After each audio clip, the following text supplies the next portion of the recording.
नमस्कार, मेरा नाम है मीनाक्षी रजक और आज बात दो ऐसे देशों की जो एक बार फिर से महायुद्ध की तरफ आपका ध्यान खींच रहे हैं। बात इजराइल और ईरान की कर रही हूँ।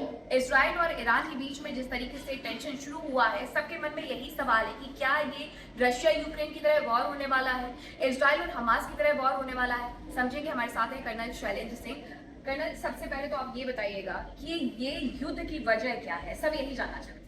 जय हिंद, नमस्कार। जब आपने इंट्रोडक्शन दिया ना तो मैं उसमें सुन रहा था कि आपने कहा कि क्या ये रशिया और यूक्रेन की तरह चले।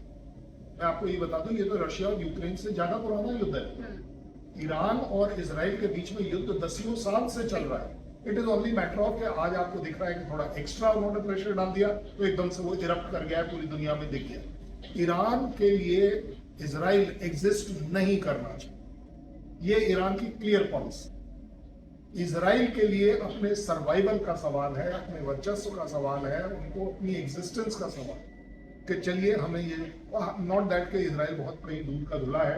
इजराइल भी धीरे धीरे आगे आगे बढ़ के कभी वो वेस्ट बैंक में थोड़ी जमीन एक्स्ट्रा ले लेता है, कहीं और ले लेता है। इस तरह के काम वो कर रहा है क्योंकि वो भी चाहता है कि अपना इलाका बढ़ाया जाए। एक्सपेंशनिस्ट एटीट्यूड उसमें है। इसकी वजह क्या मैं ये समझूं क्योंकि पूरी दुनिया में शायद इजराइल ही एक ऐसा देश है जो यहूदी धर्म से रिलेटेड है। इसमें कोई शक नहीं है। इसलिए उन्हें चाहिए कि और जमीन हो और विस्तार हो। नहीं, वो तो है ही है। हाँ। सबसे बड़ी बात है कि उनको जो जगह दी गई है वो अपने आप में पहली बात कम है। उससे भी ज्यादा बड़ी बात, जितनी जगह कम है, इस्लामिक कंट्रीज चारों तरफ से जब अटैक करते हैं तो उसके ऊपर ज्यादा प्रेशर आता है। सो जितना बड़ा होगा कंट्री, अगर आप इंडिया का एग्जांपल ले लीजिए, अगर हमारे नॉर्थ में कोई कुछ करता है तो हमारे ईस्ट में हम सेफ हैं, साउथ में हम सेफ हैं, वेस्ट में हम सेफ हैं। उनके पास ये पॉसिबिलिटी नहीं है क्योंकि उनके चारों तरफ दुश्मन गुजरे हैं। चाहे आप क्या बोलते हैं, ईरान को ले लीजिए, चाहे आप कोई कंट्री ले लीजिए, कोई इस्लामिक कंट्री के अंदर बोलने को ठीक है कोई बोले या ना बोले, बट अपने आप में इजराइल का एग्जिस्टेंस इस्लामिक ब्लॉक को मंजूर नहीं है और एक्सक्यूज उनका हमेशा से रहता है कि हमारे पैलेस्टीनियन भाइयों को मारा जाए। एक तरफ पैलेस्टीन लग जाता है, एक तरफ फिर सना आ जाता है, दूसरी तरफ ये ईरान आ जाता है, तो कहीं ना कहीं वो इस तरीके से घिरे हुए हैं। और अब बेंजामिन नेतन्याहू ये कह रहे हैं कि हमारे लिए ये सिर्फ और सिर्फ सर्वाइवल की वॉर है। मुझे नहीं लगता कि सिर्फ सर्वाइवल की वॉर है। एक बड़ा जस्टिफाइड अच्छा एक्सक्यूज जरूर है कि हमारा सर्वाइवल है अगर हम कुछ नहीं करें, बट दैट डजंट मीन कि आप और कंट्रीज के ऊपर जाकर अटैक करें।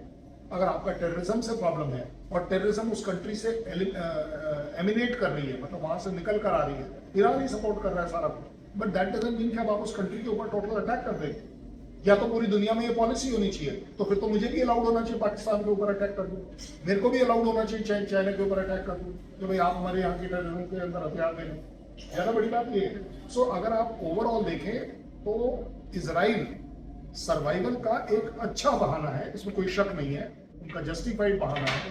बट अपने आप में ये जो सबसे बड़ी लड़ाई चल रही है वो चल रही है यूएस के इंटरेस्ट की।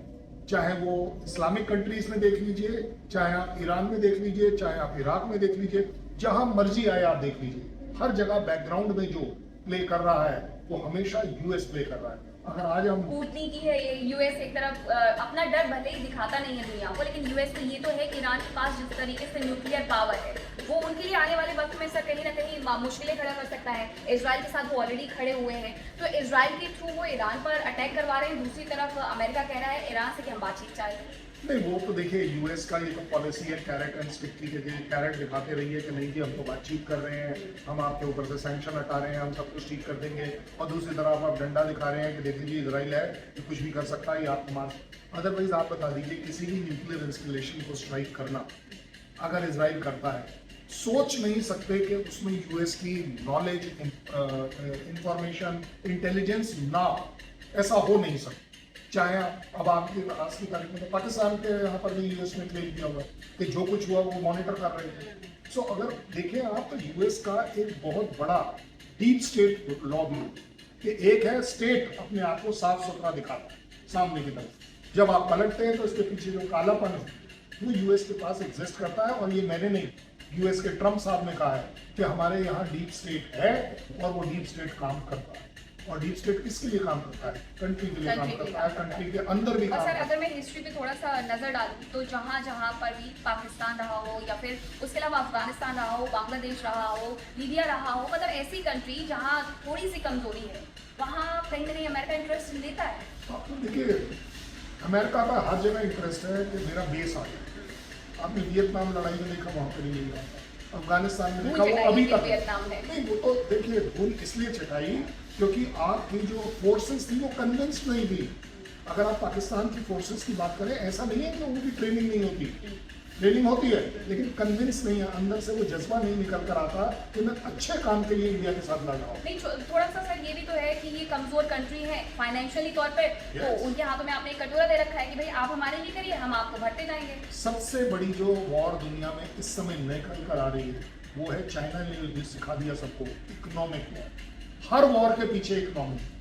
आपके पास अगर पैसे हैं, आप लड़ाई लड़ें, आपके पास है। और ये पैसा कंट्रोलर का जो मास्टर है, वो सरदार जो है, वो एक्चुअली यूएस।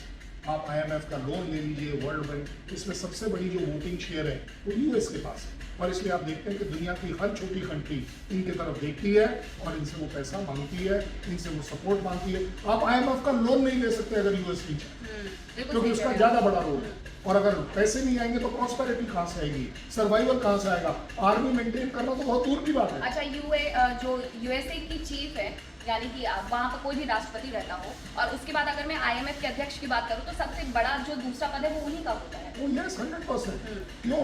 पैसा। पैसा। दुनिया में जो सबसे बड़ी वॉर है, मैंने पहले भी कहा, वो पैसे की वॉर है। आप मुझे वैसे नहीं मार पाएंगे मेरे जज्बे की वजह से, जैसे इंडिया, लेकिन आप हर बार बात कर देते कि हम बिजनेस करेंगे, ये करेंगे, हम दोनों के बीच में मध्यस्थता करेंगे। भाई तुम्हारी मध्यस्थता मांगी किसने, और तुम्हारी मध्यस्थता को एक्नॉलेज कौन कर रहा है? लेकिन नहीं, ये इसी को बोलते हैं डीप स्टेट अब काम करेगा। वो आकर इंडिया और पाकिस्तान को बताएगा कि इतना बिजनेस में आपका इंटरेस्ट है, इतना बड़ा इंटरेस्ट है, इतना बड़ा इंटरेस्ट है। अब आप देख लीजिए क्या करते हैं। ये जो उन्होंने F-35 की जो सुरली छोड़ी थी, वो क्यों छोड़ी? बिजनेस है कि आप कहीं 57 रशिया से ना ले लें। एक बहुत बड़ा डेवलपमेंट है कि प्रेसिडेंट सडनली बोल दे कि जी हम आपको F-35 देना चाहते हैं। क्यों देगा वो आप? वो अपने उस क्लोज अमेरिका के बारे में तो किसी को ऐसा सोचना भी नहीं चाहिए, क्योंकि अमेरिका जितना देता नहीं है उससे कहीं ज्यादा ले लेता है। वो सिर्फ लेता है, बिना सोचे तो देता ही नहीं है। सब मेरा एक आखिरी सवाल है कि जो ईरान और इजराइल के बीच में चल रहा है, क्या ये टेंशन लंबा चलने वाला है या युद्ध समाप्त भी हो सकता है बातचीत के माध्यम से? देखिए, ऐसा मेरा अपना आकलन है कि ईरान और इजराइल के बीच में युद्ध सालों साल से चला आ रहा है। जब से इवन इजराइल की जन्म हुआ है तब से चला आ रहा है। इजराइल जन्म का मतलब यहूदी जन्म नहीं, अपने आप में वो लोकेशन की बात कर रहे हैं। तो अब ये युद्ध ऑलरेडी पुराना है, लेकिन जिस तरह की स्ट्राइक अब हो रही है, जो इनडायरेक्ट स्ट्राइक हो रही है, ये युद्ध नहीं है। हमारे लैंग्वेज में, आर्मी की लैंग्वेज, फिर ये युद्ध नहीं है। युद्ध का मतलब होता है आप जमीन पर पैर रखें, troops on ground, boots on ground. Israel कभी नहीं करेगा, 1800 किलोमीटर दूर कैसे करेगा? मैं कह रहा हूँ इवन ईरान नहीं कर पाए। ईरान अगर देखिए इस समय अगर जो काउंटर स्ट्राइक होगी ईरान से अब होगी, इसमें सबको मालूम, क्योंकि उसने कहा कि बहुत बड़ा जवाब देंगे। लेकिन जो वो जहाज आएगा, जो मिसाइल आएगी, वो मिसाइल को रोकने वाला सिर्फ इजराइल है? नहीं, यूएस उसमें इन्वॉल्व है।